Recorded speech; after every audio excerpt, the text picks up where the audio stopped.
welcome to the August issue of The Armourer and Operation Chariot, which has been described as the greatest raid of all. That's a pretty big claim considering the whole of World War II, and yet, when you hear the story, it's hard to disagree.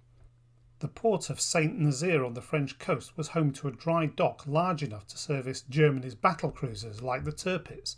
The plan was to put the port out of action so that ships like the Tirpitz would have to brave the Channel and the North Sea in order to put into port for supplies and repairs.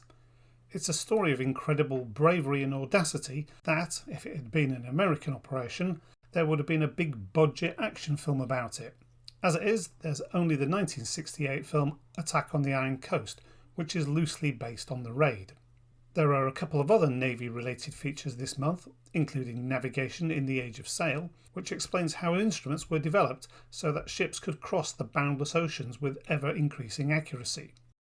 Then there's a look at American landing craft. These were the transport vessels that dropped troops, tanks and equipment onto the beaches, especially in the Pacific Theatre.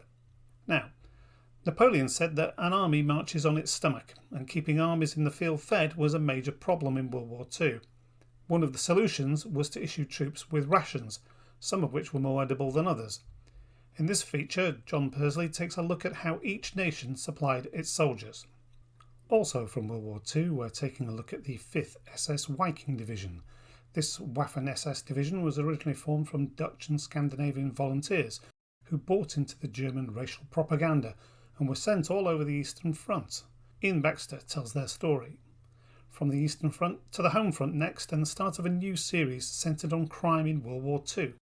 The first feature looks at some of the shocking murders that took place in Britain under the cover of blackouts and bombing damage from the Blitz. Finally on the features front, there's a brace of medal articles. There's the Tuskegee Clasp of 1889 and also the Gilbert Blaine Medal for services to medical science in the Navy. There's also all the usual news, military for sale, letters, auction reports and reviews in the August issue of The Armourer.